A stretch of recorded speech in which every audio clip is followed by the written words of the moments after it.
This is going to be a video about replacing the hinges on the fold-up sink wall of an early 2000s Pennine Pathfinder. So that is the vehicle in question, and yeah, it's the 600 TC toilet cubicle. So this is the vehicle in question. It's over 20 years old, and it's at a stage in its life where it just needs annual maintenance, which is fine, but yeah, it's no spring chicken. So the fundamentals of this problem are that at some point last year I stood there in my haste to pack the camper away and initially buckled the hinge between this piece and this piece. It still swung up, but it was all wonky. And then I tried to correct the buckle in the hinge, but I couldn't do that. And in the process of trying to correct it, I fatigued the metal and the hinge just snapped off. The hinges are made of some quite soft metal. It might be brass. I can't tell at the moment because I haven't got them off. So I did a bit of prep work on this yesterday in order to make this process a bit simpler, hopefully, and that included removing the upper part of this wall of the bathroom from here. It's just down there on the bed at the moment, and I also disconnected the cold and the hot pipe, cold and hot pipes. Easier to disconnect them from this part than from this part. Also, with the age of the vehicle, in my experience, disconnecting these can lead to leaks because the plastics aren't as soft as they used to be. Yeah, better to disconnect there. I also disconnected the wires from the pump, or the switches actually is what they are. These are the switch wires from the taps, and I put some red tape on that one, and I took a photograph of it before I disconnected it. While it's sitting now, you can tell that that one goes on that side, but just in case things got moved around, I put a bit of tape on.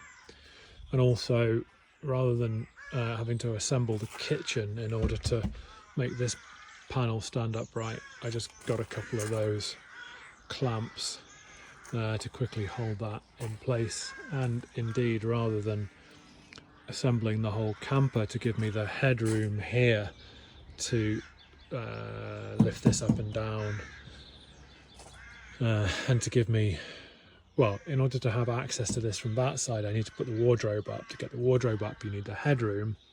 But rather than putting the whole camper up in order to get the headroom and get the stability on the awning, I've just bungeed the far end, and then lifted up the middle frame and the end frame, which makes the canopy stable enough and gives me enough headroom to get the wardrobe up and out of the way so that I can work on this from both sides. I also undid these two screws, took out the wooden there's a wooden chock in there which holds the outlet pipe in place, which meant that I could lift that up and get that off there like that. Now there's a Jubilee clip on that pipe as well, which is down there somewhere.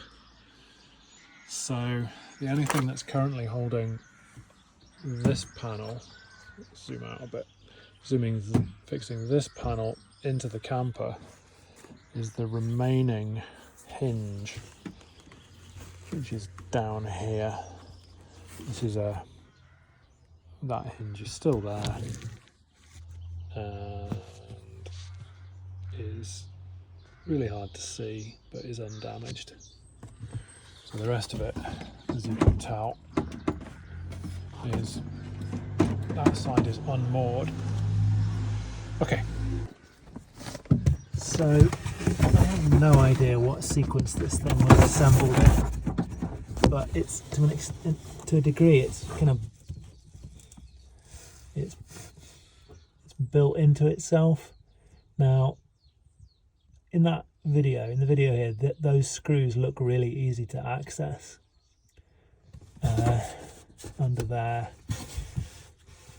but in actual fact, you can't keep a screwdriver in the screws while wrapping your hand around the screwdriver, because the screwdriver pretty much needs to run completely along that line there, so that doesn't work. Added to which, those screws are in some way corroded into the fitting.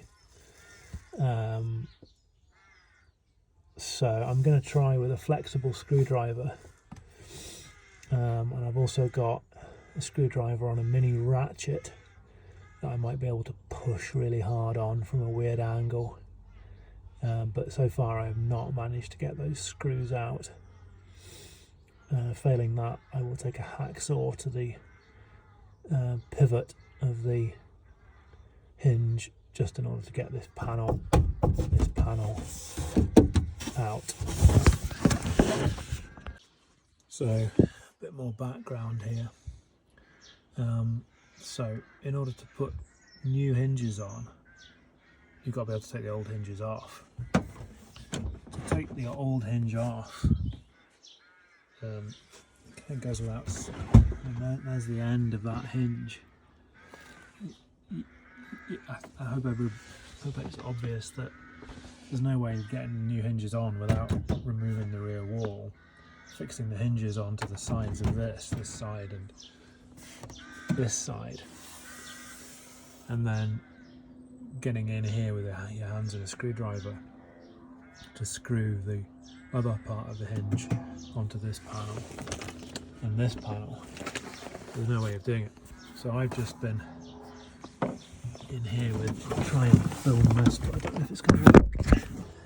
Right, so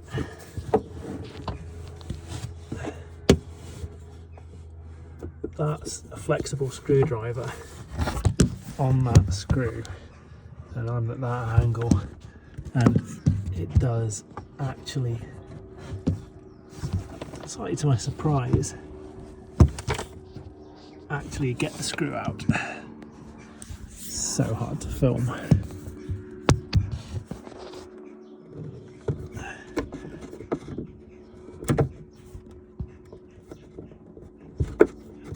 Yeah, you get the picture. So I'm now trying to get the second screw out of that hinge, and of course that last fourth screw is the only thing that's holding this up, and there's a gap of about 40mm underneath it.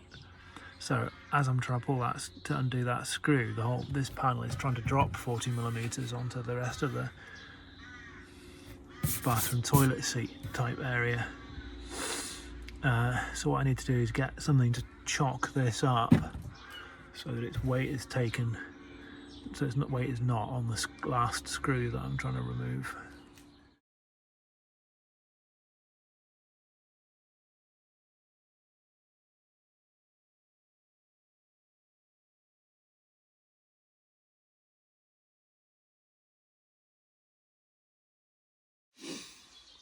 Right, that's both screws out of the last working hinge. The screw that was closer to the back of the camper was longer than the one at the front. I don't know if that's significant, but anyway, that's the weapon, and that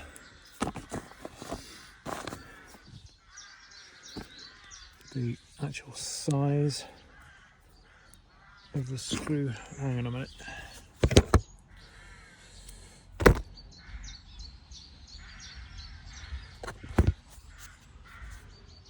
Yeah, that's a size Phillips 1. The last thing you have to do, well, certainly on this example, is you actually have to cut that wire, which is the wire for the bathroom light, and I'll reconnect it with a chocolate block later on. So one last thing I'm going to do before I take this out is actually measure the gaps between the side walls and the toilet back wall, the sink wall, in case for reasons that may become apparent later on. But that's, well, 9, 8, 7, 6 mil to the plastic and 9 mil to the wood. And this side is 14 to the wood, 13 to the plastic. And the reason for that is in case I need to mount the outside part of the hinges onto wooden mounting plates to make them easier to screw in. So a mounting plate would project onto this area here and this area here, which would just make screwing the thing back in place so much easier. So that's it, it's out. There it is. And that's the remaining hinge that still works. So we may or may not replace that. And that's the remains of the other hinge. The other half of that bit stuck to the side of the washroom. So while I'm in here and I've got relatively good access, I've noticed that there's 2 screws missing there. That's got a bit of movement. So I'm just going to put those in. So this is fairly typical of the type of problem that I am encountering on this vehicle. This is the residual hinge, and those 2 screws are becoming rounded.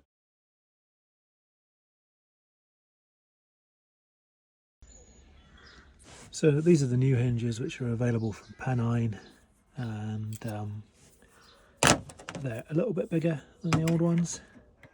You want the pivot in the same place. You can see the screw holes. They're not in a different place, but they're not in the same place. So it's going to go on in pretty much that position, which is really unhelpful, frankly, because I might get away with it on this side. On the other side, I can't get the screws out, so I don't know what I'm going to do, because I'm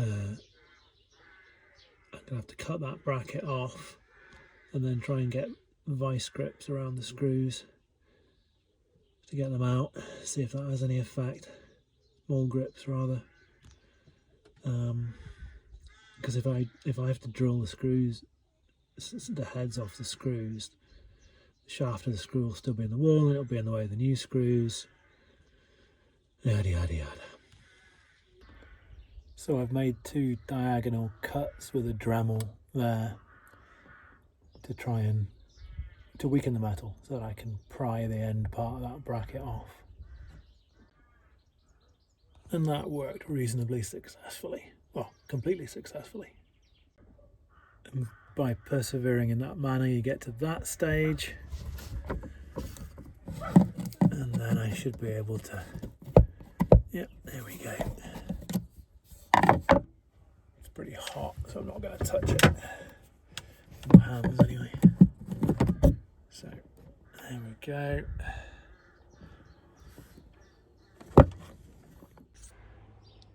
Well, there you go. That's 2 screws out. And there's quite a lot of mass and quite a bit of damage, superficial damage to that panel. Not quite sure how well that will come out in the video.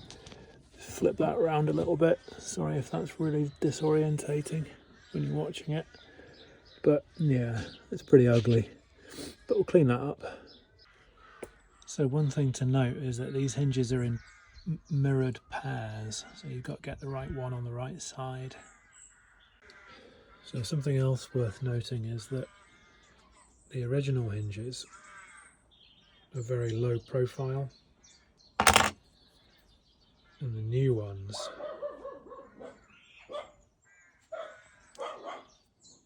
come on, focus. The new ones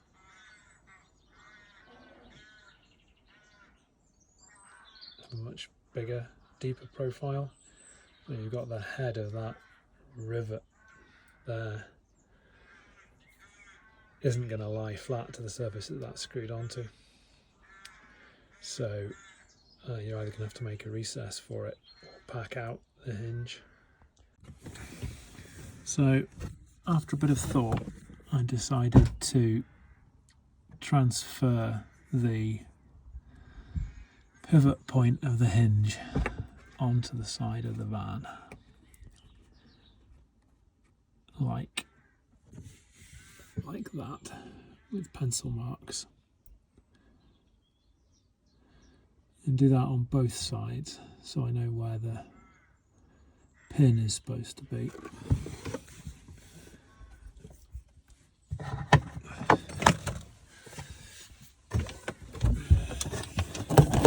Need 2 hands for this, so I can't show it, but I'll be back in a minute. So that's the other one transferred. I've used the only whole old hinge that I've got, and I just brought it across. It's the wrong way around there, if you get my meaning. But yeah, anyway, so I know where the pivot's supposed to be now anyway. So I've removed that hardboard packer, mostly using that because those screws wouldn't unscrew, and they're stripped, rounded out. So I'll get the mole grips on them now and turn them out. So I accept that my logic for taking that horrible piece of hardboard off the other side was not entirely watertight, but anyway, this is what I'm trying to achieve. So I've got a new packer that I'm going to put on both sides, and I can recess that packer so that rivet, the back of that rivet, sits into the packer, and I've got my pencil marks on the wall so I can get the pivot in the right place. And that's the hinge with the wall in the lowered position, and then when you bring the wall up it comes down to that position. And what the packer does, I can pre-drill the packer for the new screws, which means that I won't have any hassle with the screws wandering off course, because these screw holes in the plate don't exactly match the old screw holes. So by the time the screws have gone through my new piece of wood, they'll be set in a particular direction and they'll be less likely to wander off when they go off course in here. So I'm going to fix the packer. I'm going to glue the packer, glue and screw the packer onto the inside face, and then recess it for the rivet, and then fix the hinges to the bathroom wall, and then do the crazy thing with the flexible screwdriver to fix the wall in place. Right, this is where this has got to. So I've notched out the corner of the piece of wood to receive the rivet, and I've drilled the piece of wood, the packer, for 4 mounting screws and 2 holes to mount the bracket, the hinge through. total thickness of the wood and the hinges is 12mm per side, which equals 10 plus 14 that I measured earlier on. So you see the piece of wood covers all that horribleness that I created earlier on, and when I put the one on that side, it will get rid of that horrible piece of hardboard. Not that you'll really notice these things, but it's nicer when things are nice, so that's fine. I'm just going to screw these on, not glue them, in case anyone needs to take them off at a later point in this camper's life. And right, let's do it. Another thing to note is that when these hinges, the new hinges arrive, the two pieces are pretty tight together like that. Now we're going to put screws in there, and I know they're countersunk, but those countersunks are pretty shallow because the plate's not very thick, and the chances of having the screw heads completely flush there are zero, especially seeing as these screws might not go in straight. So it's quite important to make sure you bend those out a little bit, so that the hinge is at least trying to pull the screw heads apart. That's a really bad way of saying that. So the tendency is for this hinge to spread, which at least gives the screw heads a chance of passing each other when the wall moves from the horizontal to the vertical. Okay, so that's 1, 2 mounting plates in place. I just taped to get these. I wanted these to be more or less square to the wall, so I just taped from there up to there, and from there up to there, and from that corner up to there, and that corner up to there. And then I don't know if you can see the pencil marks. I put pencil marks top and back to align it up before I put the screws in. So there we are. So this is what I meant. I mean, these were easy to put in, and they are pretty flush. They're not perfect, but they're pretty flush. But the act of screwing this on deforms the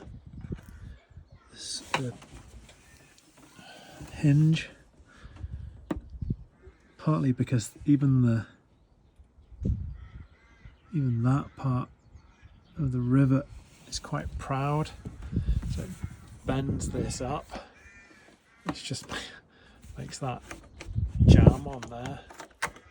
I mean, the whole thing really is just colossally badly designed, if designed at all. So you've got two choices. You can either pack the hinge off the plastic or bend the hinge.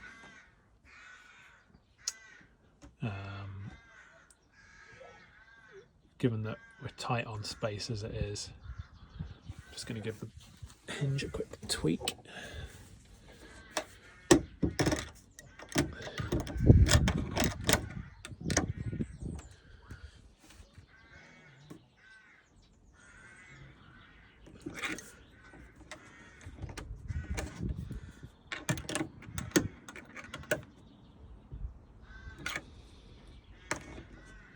I mean, it really is just a disaster.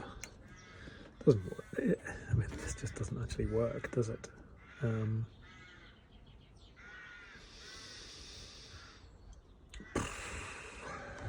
Right. So you're faced with either having to make a hole in the plastic to seat the rivet into. Yeah, that's what we're going to do. Okay. So what I did in the end was grabbing this bit with the mole grips and that bit with the pliers. I just reshaped the hinge so that it comes around over there. Okay. I also actually pressed that downwards, frankly, just into the plastic. focus. Life's too short. So that's that back in again, and I must say that is an absolutely perfect fit. The long side of the rivets, I don't know if you can see that, the long side of the rivets are nestling perfectly in the, you can't see it, are nestling perfectly in the cutouts in the packers, which locates the thing exactly where the hinges are supposed to be, and also means that I don't actually need to pack it up, although I have got my packer in here. It's actually slightly redundant, so that's worked out to the millimetre, which is very satisfying. So then that looks like that, and you can see that the holes in the mounting plate match up with the holes in the bracket. The other side's the same. Okay, so that's now all screwed in, and same on that side, using our friend, a very nice Wera flexible screwdriver, which is great. And this now hinges up and comes up to the correct position. Oh, very nice. Oh, broken that. Whoops. Let's fix that. There we are. Okay, that's where we're at. Okay, so in the process of reconnecting everything now. That's that made good. I'm now in the process of getting that back onto there. It's a really tight fit. I actually can't get enough force or wiggle to get it on, so I'm going to lubricate the spigot with some of that. The advantage of this stuff is that it stays liquid for, it's a liquid for long enough to provide the lubricant, but it's really volatile and it evaporates to nothing eventually, so it doesn't mean that the fitting is going to be loose because of the presence of a lubricant long term in there. Okay, so that's all of those things connected back up. Make sure that these two pipes come out vertically, not at an angle, because being at an angle makes these joints leak, especially if they're old. And to that end, that's the arrangement I went for at the back, with both pipes on that side of the wooden block that I've also screwed back in. If you bring the red one round this side of the block, the pipe does that instead of going straight down, so you don't want that there. Okay, so apart from screwing the panel back on here, that's pretty much it.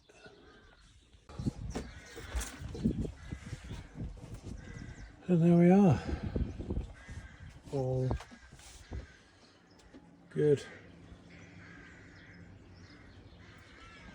And you can see it's pretty tidy.